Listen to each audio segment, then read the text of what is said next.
Ministerios Palabra de Fe y el Centro Cristiano Fe y Poder Chula Vista te da la bienvenida a su programa Creciendo en Fe, con los pastores y maestros Samuel y Elena Camacho. Muy bien, pues damos la bienvenida a todos nuestros amigos de Creciendo en Fe. Y bueno, tenemos un anuncio que darles. Se me había pasado. El dominio de la radio ya no es más radiomanantialdevida.org.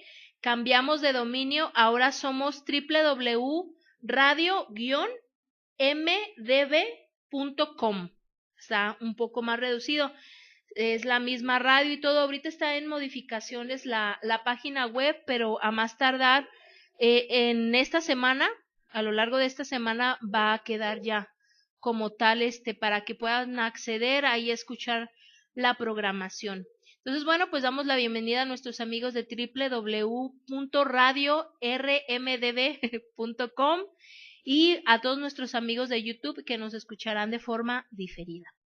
Y bueno, pues como hemos estado viendo a lo largo ya de hoy 4 semanas, el tema de visualizar para poseer.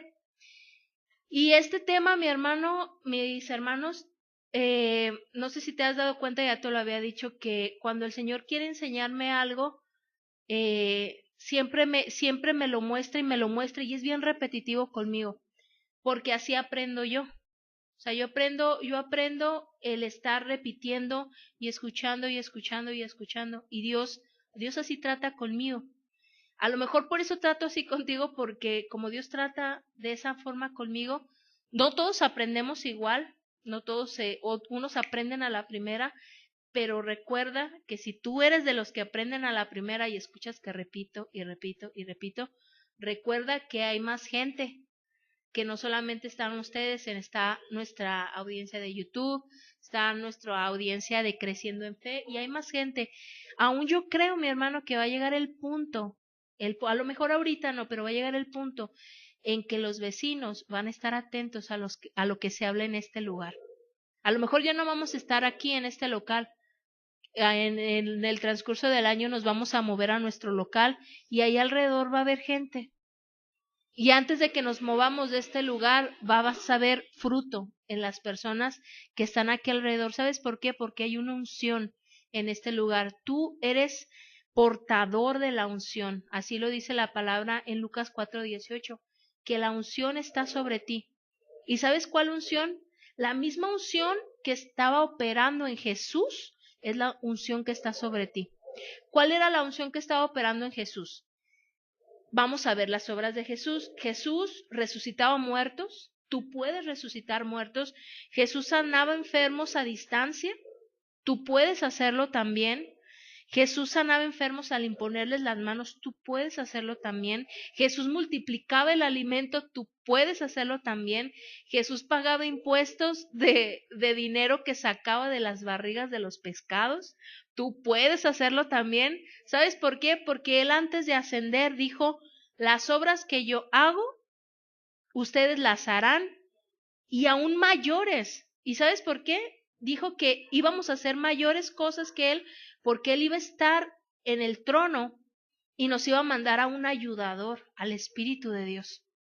Entonces date cuenta de una cosa: si Él resucitó, por ponerle una cantidad, si Él resucitó 500 muertos, porque la Escritura, pues para enumerar, hay una parte en la Escritura que dice que para enumerar todos los milagros de Jesús no alcanzarían las bibliotecas del mundo.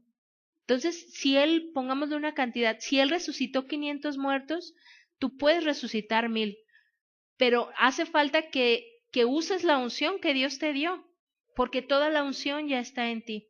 Entonces, esa unción que está en ti y en cada uno de nosotros, imagínate cuando muchos, varios, más de 2, nos reunimos con esa unción y enfocamos esa unción, desatamos esa unción, no solamente a favor de los que estamos aquí, sino mi oración siempre cuando llegamos aquí, mi hermano, es el que no solamente los que estamos aquí nos beneficiemos, sino la gente que está a nuestro alrededor. Porque para eso es la unción, para que funcione. Y como la sección amarilla, y te funcione muy bien. Para eso es. Entonces esa es nuestra oración cuando llegamos yo siempre declaro eso, que la unción se extienda de tal manera que afecte, y obviamente va a afectar para bien. La unción nunca te va a afectar para mal. La unción nunca te va a enfermar, nunca te va a estresar, sino al contrario, la unción pudre el yugo. No sé cuántas personas, la verdad yo no, mi papá a lo mejor, o las personas que conocen cómo se siembra y se ara la tierra, hay unas cosas que se llaman yugos que se ponen en los animales. A lo mejor pues ahorita ya están más avanzados los agricultores y ya usan tractores, pero la gente que usa este tipo de animales, bueyes, les ponen una especie de yugo que es de cuero, ¿cierto? ¿Me equivoco? Cierto, ¿verdad? Les ponen cuero a estos yugos. Entonces, este cuero, para que tú lo puedas podrir de tal manera que se rompa, es necesario que le eches aceite. Hace un tiempo estuvo circulando un anuncio en la televisión de una crema, creo que era Nivea, y esta crema en el anuncio, en la publicidad decía que si tú le ponías crema al cuero y ponían ahí un pedazo de cuero, se iba a poner bien sedosito y bien bonito. Mentira, es una vil mentira, porque la humectación en un cuero lo que provoca es que se pudra y llegue el momento en el que se quebre. Entonces no creas que si tú le pones aceitito a un cuero se va a poner bien bonito, no, se va a podrir. Va a llegar el momento en el que se va a romper. Y la palabra compara la unción con eso. La palabra compara la unción con el yugo que se rompe. Date cuenta de esto. A lo mejor la comparación está media ruda, ¿no? Porque pues una persona que trae un yugo, entonces lo está comparando con un animal de carga.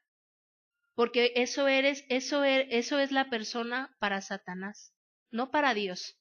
Dios te tiene en una posición de hijo, ni siquiera en una posición de pueblo, porque tú no solamente eres pueblo, tú eres familia, tú eres hijo, hija.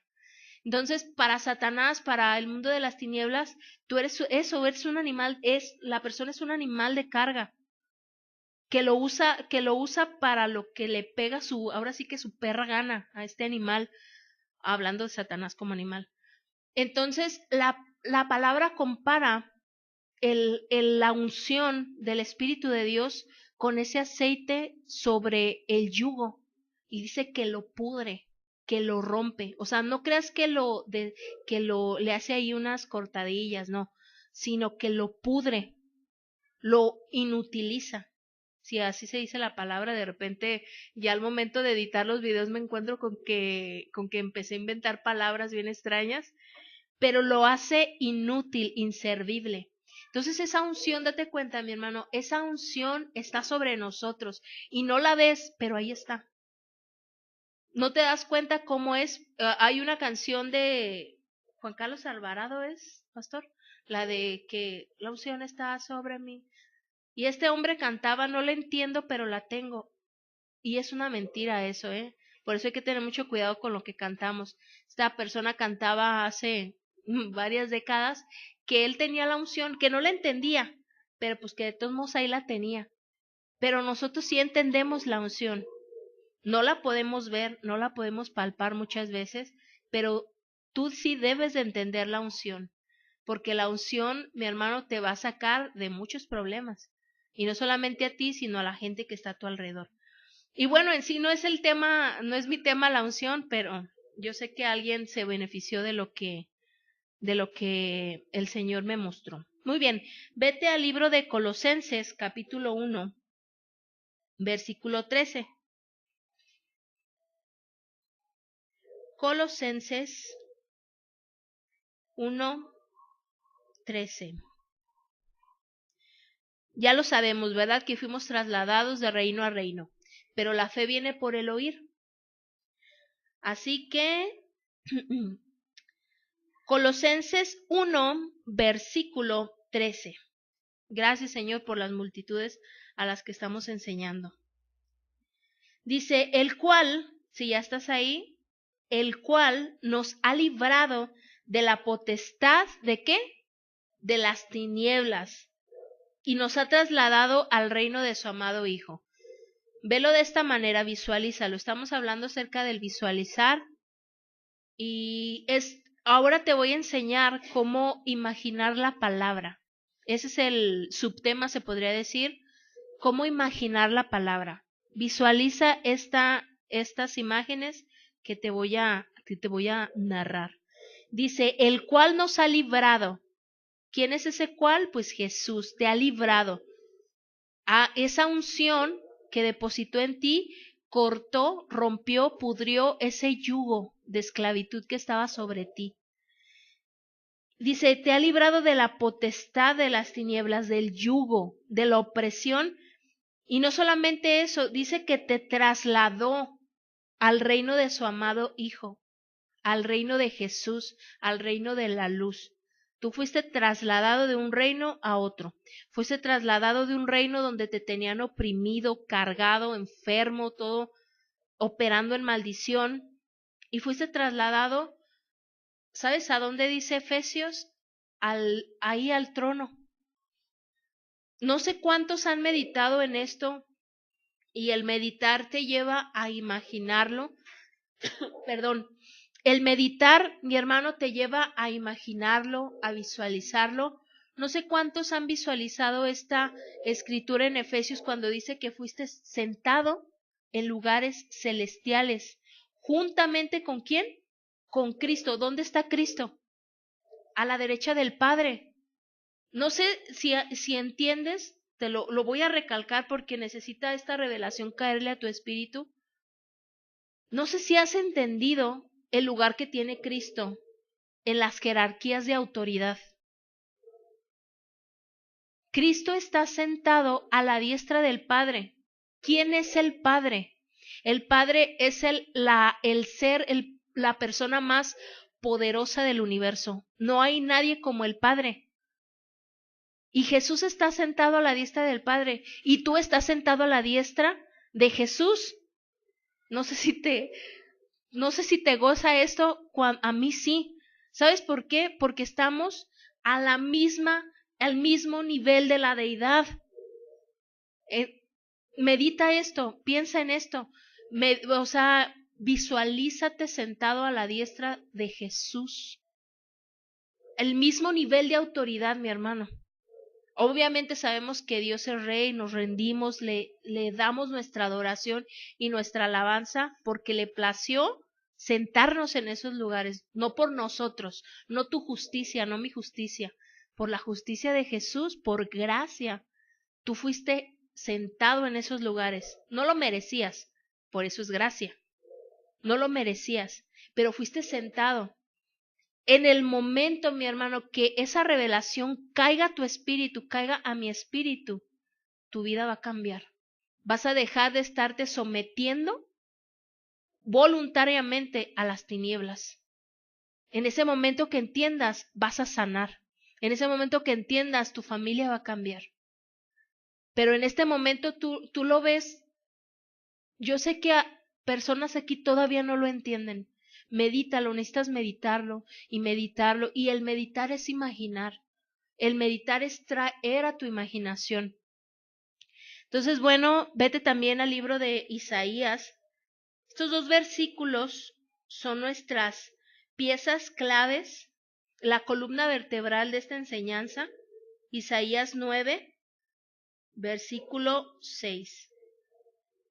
Conocidísimo este versículo. Conocidísimo. Dice, si ya estás ahí, en lo que llegas, deja ir a tomar agua, ahorita vengo.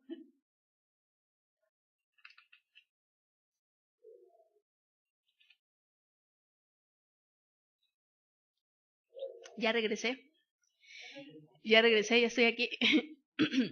Muy bien, Isaías 9, versículo 6 dice, porque un niño nos es nacido, hijo nos es dado, y el principado, ¿sobre qué? Sobre su hombro, y se llamará su nombre admirable, consejero, Dios fuerte, Padre eterno, príncipe de paz.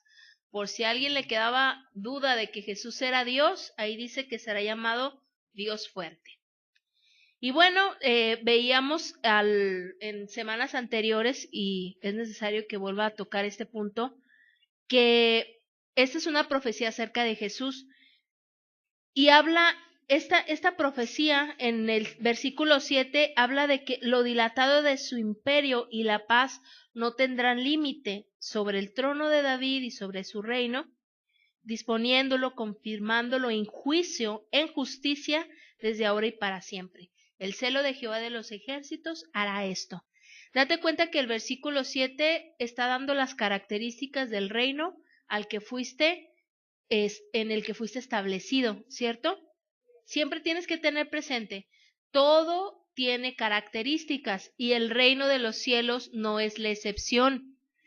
Una de las tantas características es que el crecimiento, la expansión de este reino no va a tener fin, o sea, no va a tener límite, no es de que en unos años más pues ya no va a crecer, en unos años más ya no va a tener para dónde hacerse, o sea, no, dice que no va a tener fin el reino de Dios.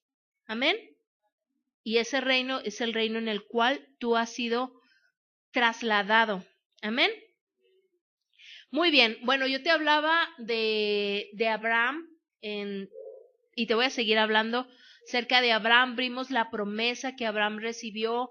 Vimos que Abraham, lejos de desanimarse por las condiciones físicas, por las circunstancias en las que estaba, lejos de desanimarse, dice que se fortalecía.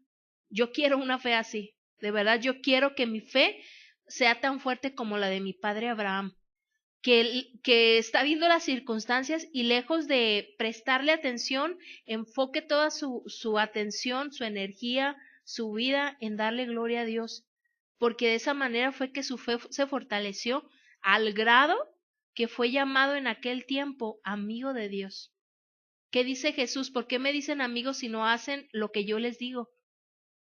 ¿Verdad que dijo Jesús eso? Me llaman amigo, pero, o sea, ¿por qué? Si no hacen lo que yo les digo, amigo es el que hace lo que yo le digo. Y Abraham fue llamado amigo de Dios. Dice la canción que empezamos a cantar la semana pasada, que la sangre de Jesús te hace amigo de Dios. Tú fuiste hecho amigo. Cuando Adán pecó, cuando Adán cometió alta traición, que pasó esta situación con la humanidad, se cortó esa amistad. No se cortó la comunión, porque si te fijas, Dios siempre ha buscado esa comunión con el ser humano, pero se cortó una amistad. Es algo realmente, sí, es lo que sucedió con Adán y con Dios, entre Adán y Dios, fue algo realmente terrible, terrible, porque dice la palabra que Dios mismo bajaba o iba al huerto a tener comunión con Adán. O sea, date cuenta de esto, tenían comunión y da a entender que tenían comunión cara a cara. O sea, no es como tú y yo ahorita que cerramos nuestros ojos y por fe hablamos con él. Adán tenía una comunicación cara a cara con Dios. Y en el momento en el que Adán se somete a la autoridad de Satanás, en ese momento eso se termina. ¿Y sabes por qué? Porque Dios ya no podía tener esa comunión tan cercana con Adán porque estaba en pecado. Y muchas veces hemos pensado que, yo lo llegué a pensar la verdad, que qué injusto de parte de Dios el expulsar a Adán del huerto. O sea, yo lo llegué a pensar la verdad. No sé cuántos de ustedes, yo sí lo llegué a pensar de que, bueno, pues qué injusto. Y llegué a pensar, mi hermano, que Dios lo hizo enojado, que Dios estaba enojado. Y hace unos días he estado investigando acerca de la sangre y hace unos días el Señor me mostró que no estaba enojado. A lo mejor tú ya lo sabías, para mí fue una revelación el darme cuenta que cuando Dios sacó a Adán del huerto, no lo hizo enojado, no estaba molesto con Adán. Date cuenta de una cosa, y encontré unos escritos, un libro que estoy estudiando que habla acerca de la sangre de Jesús. Y esta escritora narra la separación entre Adán y Dios de una forma que me abrió los ojos. Dice la palabra que el espíritu nos anhela celosamente, ¿cierto? El Espíritu te anhela, la anhela mi hermana. El Espíritu Santo anhela que todos los días se levante y lo primero que haga antes de ver si ya llegó el virote sea tener comunión con Él. Lo primero, lo primero. Y que no nada más eso, sino que durante todo el día tú estés hablando con Él porque te anhela, te ama. ¿Cuántos cuando andábamos de novios, y bueno, yo todavía, anhelas esa comunión, el estar platicando con la persona, el estar con esa persona? Y Dios tiene ese anhelo contigo, es un anhelo celoso. Y no que se ponga todo histérico porque vea que, ay, que ya no, sino que es un anhelo de su corazón el tener esa comunión contigo. Y Dios es el mismo de ayer, de hoy y de siempre. Y si en este momento el Espíritu te anhela celosamente, date cuenta, visualiza, imagínate esta escena. El ser humano se somete bajo la autoridad de Satanás y automáticamente se rompe esa unión que había entre el espíritu humano y el espíritu de Dios. Y cuando Dios Padre, el Señor, llega al huerto y le dice, Adán, ¿dónde estás? ¿Qué hiciste? En pocas palabras fue lo que dijo, ¿qué hiciste? O sea, ¿qué pasó aquí? ¿Qué fue lo que le dijo Adán? Tuve miedo y me escondí. Adán no fue hecho para conocer el miedo, aunque se escuche botana, no. O sea, Adán no fue hecho para temer, Adán no fue hecho para esconderse de la presencia de Dios. Es tan terrible, mi hermano, lo que sucedió. Imagínate esta escena. Esta escritora te digo que me abrió los ojos. Imagínate esta escena. Está Dios en este lugar, viendo hacia donde está su creación, su ser humano, y el ser humano, ¿cómo se porta, mi hermano, un niño cuando sabe que hizo algo mal, cuando sabe que cometió una travesura grave? Con temor, ¿cierto? Se porta con temor. Imagínate esta escena, al Señor, y de este otro lado está el ser humano escondido abajo de Satanás, porque Satanás está burlándose, porque el mismo pecado que Satanás cometió lo hizo que lo cometiera el ser humano. Y está esta escena del ser humano escondido, temeroso, temeroso de Dios, cuando Adán no fue hecho para esconderse de la presencia de Dios. Y siempre vemos, esta escritora decía que siempre veíamos o siempre vemos la caída del hombre desde la perspectiva del ser humano, pero date cuenta, tú eres padre. ¿Qué hubieras hecho si tu hijo comete un error? ¿Lo castigarías? ¿Lo azotarías? Tú no lo harías, Dios tampoco lo haría. ¿Y cuál era el deseo en el corazón de Dios? Gracias. ¿Cuál era el deseo en el corazón de Dios en ese momento? Abrazar a su ser humano, abrazar a su creación, abrazar a la corona de su creación. Y no podía. ¿Sabes por qué no podía? Porque en ese momento el ser humano estaba en pecado. Y si Dios hubiera abrazado a su ser humano, lo hubiera destruido. Y el plan redentor no se hubiera cumplido. Siempre ves, no sé cuántos les había pasado, yo siempre veía la caída del hombre desde el lado humano. O sea, qué injusto Dios, qué injusto. Pero si tú te pones por un momento, un poco en la postura del Señor, cómo estaba perdiendo a su ser humano la comunión, esa comunión cara a cara, esa comunión cercana. Y la comunión no se perdió, pero ya no era igual, porque ahora la comunión había cierta separación, no porque Dios quisiera, sino por amor al ser humano para no destruirlo. Tenía que ser una comunión un poco lejana. Entonces, en este punto, mi hermano, es terrible lo que sucedió con el ser humano, es terrible. Pero nos gozamos en este punto. Yo cuando estaba leyendo esto, y me gocé porque la gloria, dice Salmos, ¿verdad? Que el ser humano fue coronado con gloria. y con honra.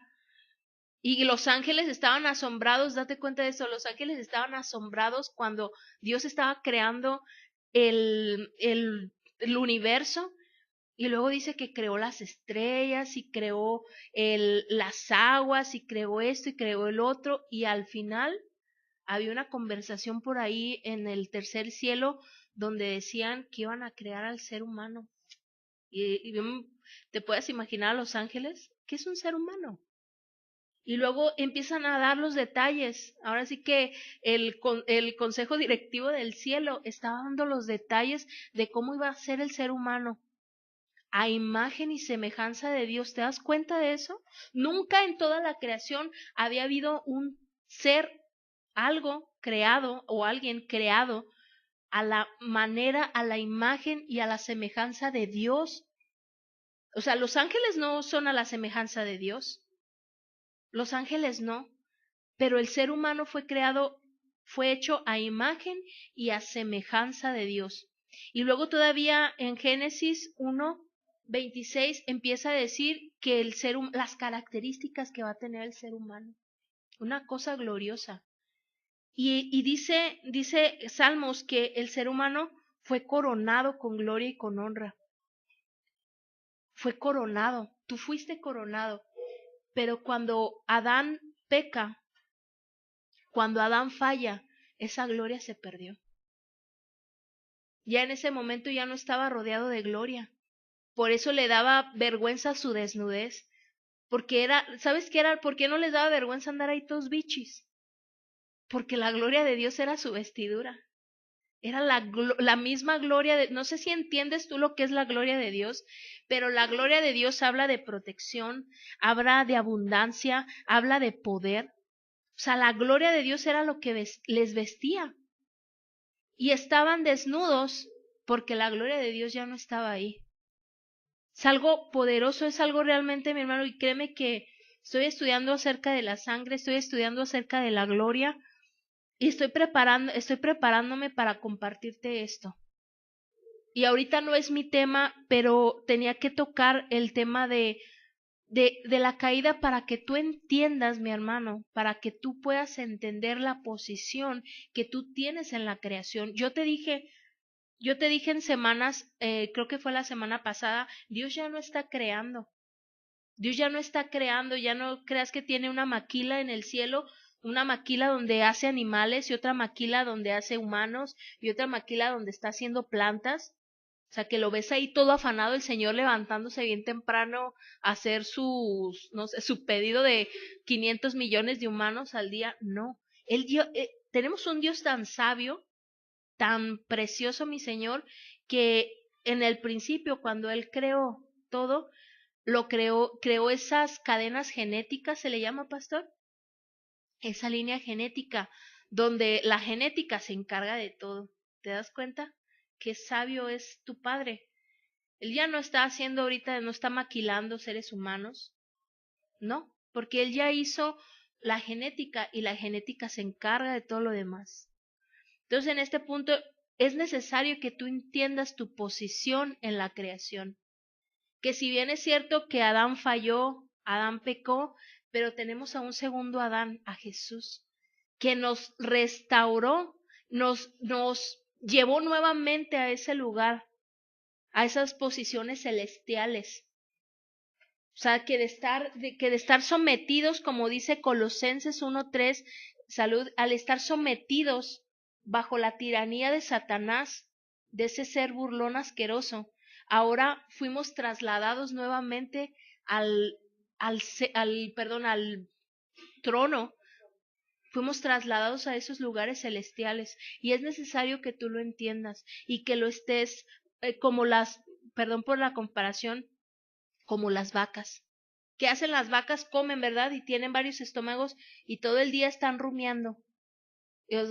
Regurgitar, creo que se llama algo así, ¿no? Tiene un nombre extraño y suena asqueroso.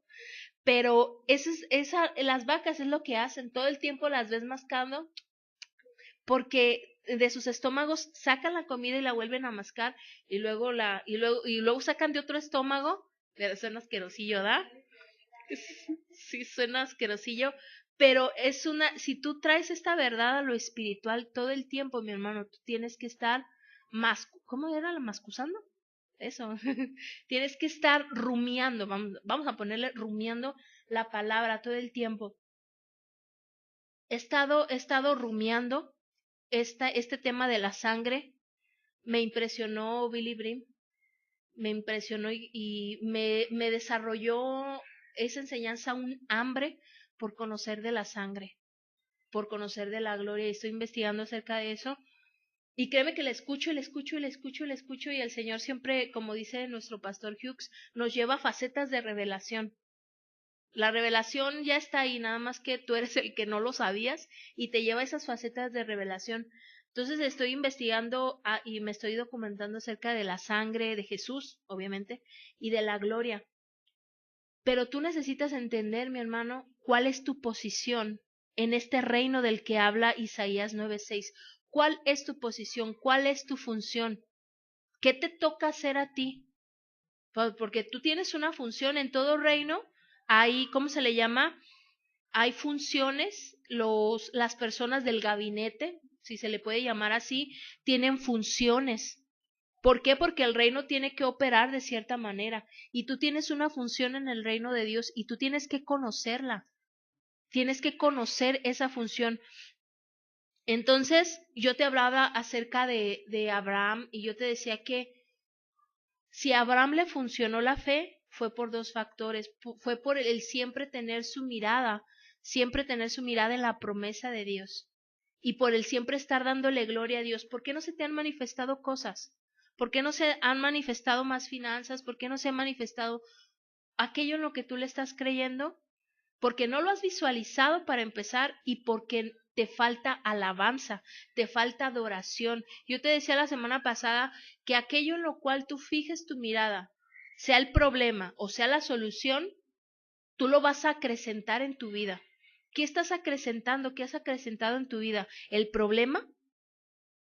¿La circunstancia? ¿O has estado acrecentando la solución para salir de ese conflicto? Quiero mostrarte, Abraham es uno de nuestros héroes de la fe, si se le puede llamar de esa manera, pero quiero mostrarte el día de hoy a otro. Abre tu Biblia en, en Segunda de Reyes, capítulo 2. Te lo voy a dar para que sepas dónde está, y si quieres irme siguiendo con la mirada, yo te voy a decir la historia. Pero me gustaría que cuando llegues a tu casa la vuelvas a leer y la leas, porque siempre hay facetas de revelación. Dios te va a mostrar cosas a través de esta historia. Mira, Eliseo, antes de ir ahí, tú sabes que Hebreos 11:1 dice qué es la fe, ¿verdad? Dice, nos detalla que la fe es la certeza de lo que se espera, es la convicción de lo que no se ve. Y ahorita estamos hablando acerca de visualizar, pero estamos visualizando lo que no se ve. Por eso se le llama visualización, porque no se ve todavía en el mundo físico. Entonces, muy bien, Hebreos 11:1 dice que la fe es la certeza de lo que se espera.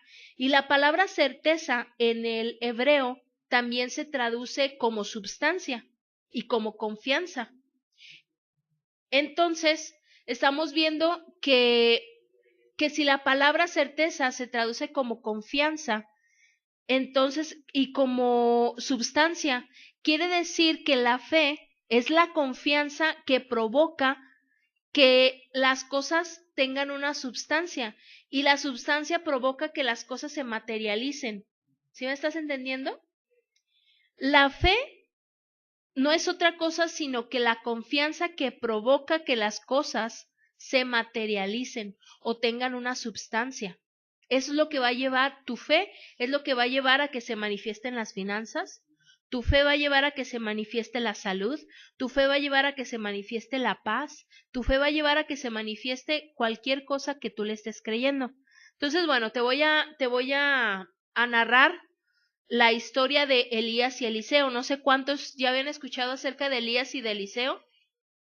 Bueno, pues el pastor, aparte del pastor, ¿quién más ha escuchado de Elías y de Eliseo? ¿Sí? Muy bien. Así a grosso modo te voy a contar la historia como yo la leí y luego yo me la imaginé y yo así te la... Resulta de que Elías era un profeta en Israel y como todo profeta de aquel entonces siempre había un aprendiz o un siervo que siempre andaba con los profetas. ¿Te fijas? También los pastores regularmente tienen una persona que siempre anda con ellos. Y en este caso el profeta, los profetas siempre tendían una especie de aprendiz. Resulta que Eliseo era el aprendiz, era el siervo de Elías. ¿Qué haces, mi hermano, cuando estás mucho en contacto con una persona? Se te llegan a pegar hasta las palabras, ¿verdad? Los modismos que usa la persona se te llegan a pegar inevitablemente, porque hay un dicho y está muy bien dicho, que el que con lobos anda, a aullar se enseña. Así que es inevitable que, por ejemplo, adquiramos, perdón, las palabras de nuestra pareja, de nuestros amigos, en algún momento las vas a repetir. Entonces, bueno, resulta de que Eliseo era el aprendiz de Elías.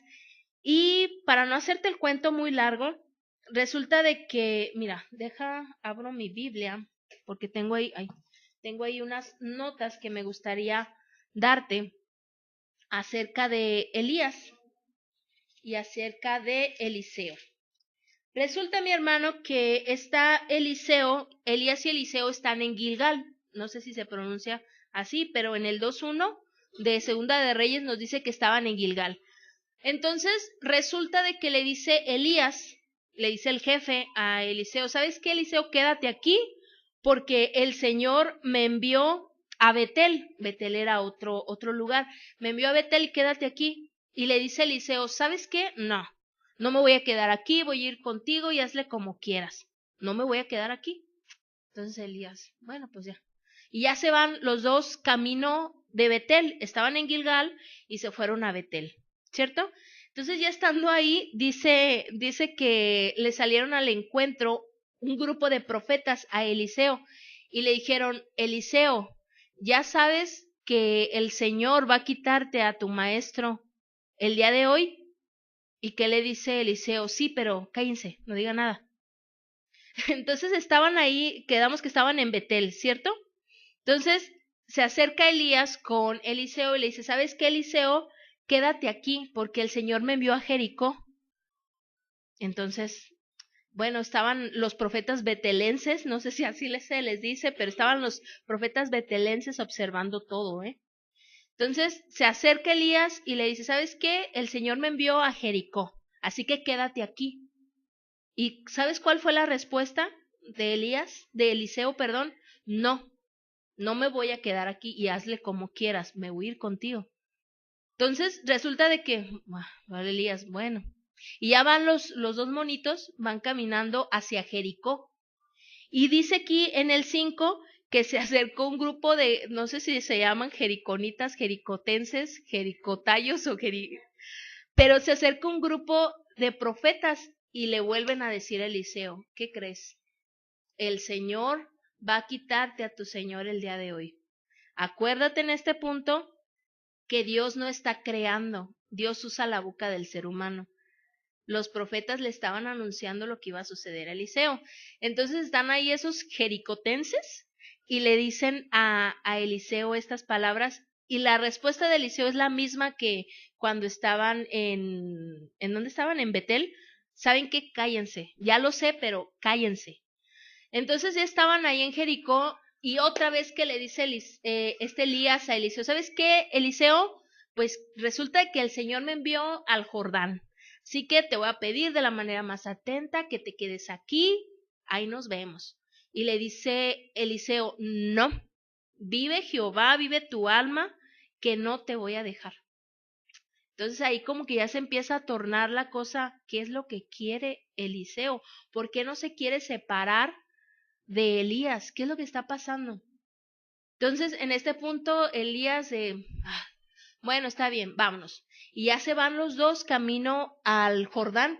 Iban al Jordán, ¿verdad? Entonces dice que a lo lejos estaba un grupo de profetas, a lo lejos de ellos, y dice la palabra que que Elías agarró el manto que traía, lo dobló. Visualiza esto, quiero que te visualices esto y te lo imagines. Agarró Eliseo el trapo con el que se cubría el manto y ¿sabes qué es lo que hizo? Golpeó el agua, porque déjame decirte que el río Jordán en este entonces tiene una profundidad de 4 o 5 metros, entonces pues sí se alcanza a ahogar la gente, si se pase así. Entonces, ¿sabes lo que hizo? Le pegó al agua y se abrió. Es un milagro, mi hermano. O sea, yo solamente había visto eso cuando el pueblo pasó el Mar Rojo, cuando venían escapando de los egipcios y cuando el pueblo, cuando Josué comandaba a Israel que iban a pasar a Jericó, también pasaron por lo seco. Y esta es la tercera vez que la Biblia registra que las aguas se abrieron. Pero la diferencia es que aquí solamente había 2 personas que iban a cruzar, que era Elías y Eliseo. Pero pues Elías no se quería mojar los pies, entonces pues vamos a abrir el agua, ¿no? Que se haga para un lado. Y dice que pasaron por lo seco. Cuando ya estaban ahí, que ya habían pasado el Jordán, ¿qué crees que le dijo Elías a Eliseo? ¿Sabes qué? Pues, ¿qué es lo que quieres? O sea, el Señor me va a quitar de contigo, tarde que temprano me va a quitar de contigo. ¿Qué es lo que quieres que yo haga por ti? No sé, a lo mejor Elías pensó que le iba a pedir un terreno, a lo mejor le iba a pedir dinero, o ¿cómo?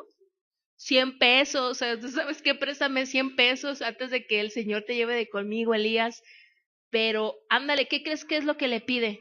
Le dice, ¿sabes qué? Yo sé que vas a ser quitado de conmigo, pero lo que yo quiero es una doble porción de tu espíritu.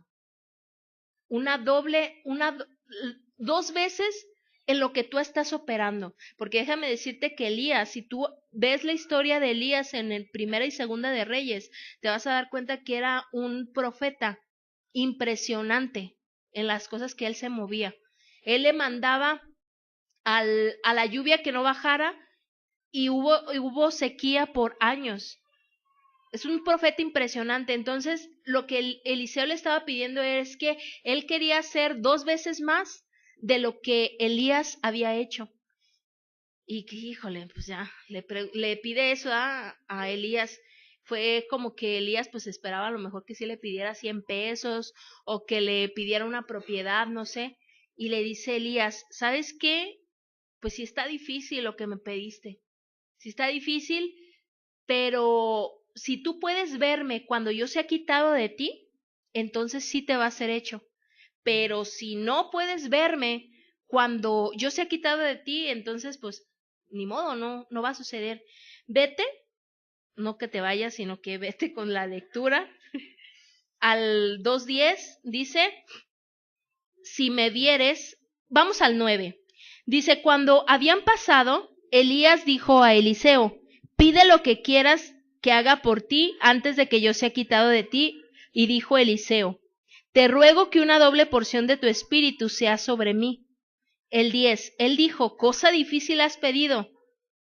Si vieres, ahí toma nota, si vieres, que estamos, ¿cómo se llama la serie? Visualizando, ¿cierto?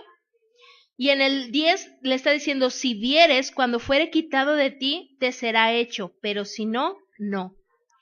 Y en el 11 dice, y aconteció que yendo ellos y hablando, he aquí un carro de fuego con caballos de fuego, apartó a los 2, y Elías subió al cielo en un torbellino. Date cuenta de esto. ¿Cuántas veces has visto que suceda esto en la vida cotidiana? En pocas palabras, lo que estaba sucediendo, mi hermano, era que el Señor se llevó a Elías y fue una forma bien espectacular porque dice que iban los 2 caminando y de repente entre ellos 2 los separó un carro de fuego y dice que Eliseo se fue en un torbellino en el carro de fuego. Pero hay un dato curioso aquí. Resulta de que en el 12, checa lo que sucedió. Viéndolo Eliseo, entonces nos damos cuenta qué pasó. Sí lo vio, ¿verdad? Sí lo vio. Dice, viéndolo Eliseo clamaba, Padre mío, carro de Israel y su gente de a caballo. Y nunca más le vio. Nunca más. Pero entonces, ¿te acuerdas de lo que le había pedido Eliseo? Eliseo le pidió que él quería hacer 2 veces más de lo que Elías había hecho. Para este punto, mi hermano, Eliseo nunca había hecho un milagro. Porque él era ¿qué? Él era un aprendiz. Él solamente estaba viendo, él estaba escuchando. Y la fe viene por el oír, y la fe también viene por el ver. La primera vez, mi hermano, que yo ministré a una persona con pies planos, que es Esmeralda, nuestra hija, la primera persona que yo ministré con pies planos fue ella. Y lo hice porque yo veía que mis pastores lo hacían. Y ellos siempre me decían, si yo puedo, tú puedes. Y si yo lo hago bien, tú lo vas a hacer mejor. Y yo me atreví a ministrarla a ella, sus pies planos, y tú le puedes ver ahora su curvatura, siendo una niña que usó zapato ortopédico. Y hubo otra persona en el trabajo que yo ministré de pies planos, y hemos ministrado, ¿sabes por qué? Porque la fe viene por el oír, cierto, pero la fe también viene por el ver. Y Elías había estado con un hombre que operaba en milagros impresionantes. Entonces, en este punto, mi hermano dice que después de esto, para hacerte el cuento corto, ya vamos a terminar, resulta de que Eliseo ve que se llevan a su señor, que Dios se lleva a su señor vivo, punto aquí, vivo. No lo mató y se lo llevó vivo. Se lo lleva. En ese punto, ¿cuál era la condición para recibir lo que había pedido? Que él lo viera, él lo visualizara. En pocas palabras le estaba diciendo Elías, en esencia, si tú puedes visualizar lo que me estás pidiendo, te va a ser hecho, pero si no puedes visualizarlo, no te va a ser hecho. Más adelante vemos, pues acababan de cruzar el Jordán, ¿cierto? Entonces acababan de cruzar el Jordán, pero pues ya no tenía sentido que él siguiera para adelante, porque él iba siguiendo a su Señor, entonces se regresa.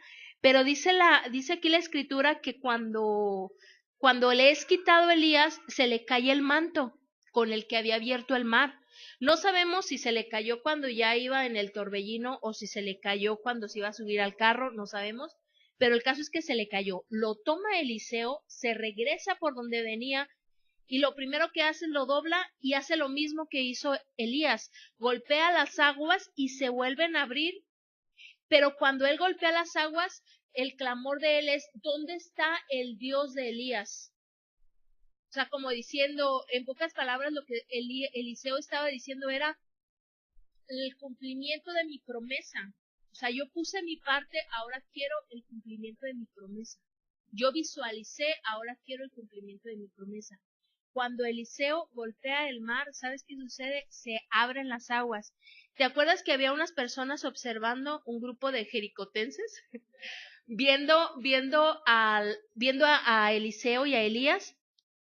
Cuando estas personas ven, ellos estuvieron en todo tiempo guachando la acción, ellos se dan cuenta y dicen, el espíritu de Elías vino sobre él.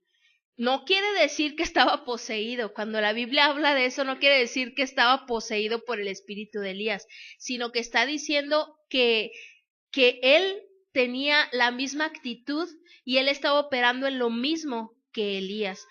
Ya para terminar, resulta, para no hacerte el cuento largo, no tengo ahorita el dato de la cantidad de milagros que hizo Elías, pero antes de morir a Eliseo le hizo falta un milagro para cubrir lo doble de Elías. Por un decir, si Elías había hecho 100 milagros, antes, cuando murió, Eliseo hizo 199 milagros. Es una cantidad aprox. Cuando él murió, y faltó un milagro, le faltó un milagro a Eliseo para que él hiciera lo doble de lo que había hecho Elías. Pero ¿qué crees que pasó? Resulta que en el capítulo 13-21 dice que había bandas armadas, había unos ahí delincuentes que habían llenado la tierra, pero dice que venían unos que se les acababa de morir alguien y venían cargando al muerto y pasaron junto a la tumba de Elías, pero estas personas que venían cargando el muerto resulta de que vieron a las bandas armadas. ¿Qué haces tú cuando ves una banda armada? Pues corres, ¿no?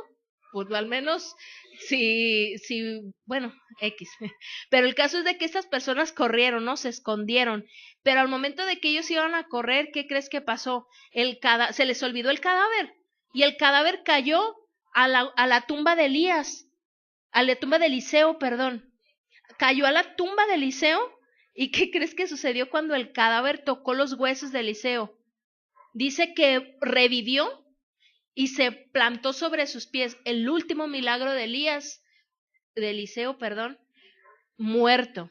O sea, ella estaba muerto, el último milagro, para cumplir con lo doble de lo que había pedido, la promesa que él había pedido. En este punto, mi hermano, me faltaron muchísimas cosas para decirte, pero en este caso, mi hermano, dice la palabra que tú necesitas ser paciente. Dice la palabra, y vamos a profundizar en esto la siguiente semana, en Santiago 1:4, dice que tenga la paciencia, su obra completa.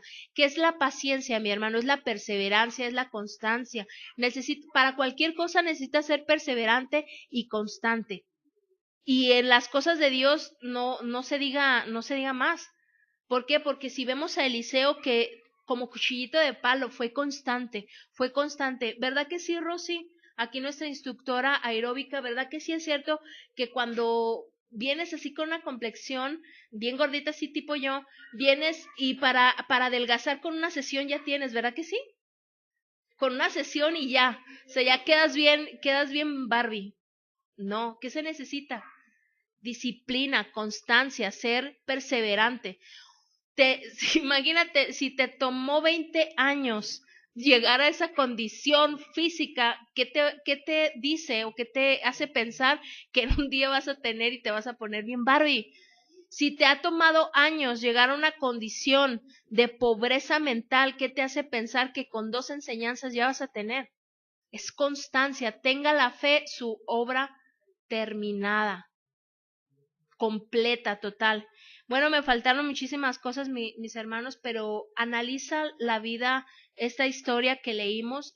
Las historias del Antiguo Testamento, mi hermano, solamente son sombras de lo que ahora tenemos en Jesús, pero es necesario que tú conozcas el Antiguo Testamento. Entonces, bueno, nos despedimos de nuestra audiencia de www.radio-rmdd.com, de nuestra audiencia en Creciendo en Fe, de nuestra audiencia de YouTube, Fe y Poder Chulavista. Te esperamos la siguiente sesión. Dios es bueno y Dios tiene planes gloriosos y maravillosos para tu vida. Dios quiere sanarte. Nos gustaría que te comunicaras con nosotros cualquiera que sea la enfermedad que tengas, porque Dios todavía sana. Dios todavía está en el negocio, si se le puede llamar así, de sanar. Entonces, en este punto queremos orar por ti, queremos desatar esa palabra de bendición sobre tu vida. Dios es bueno.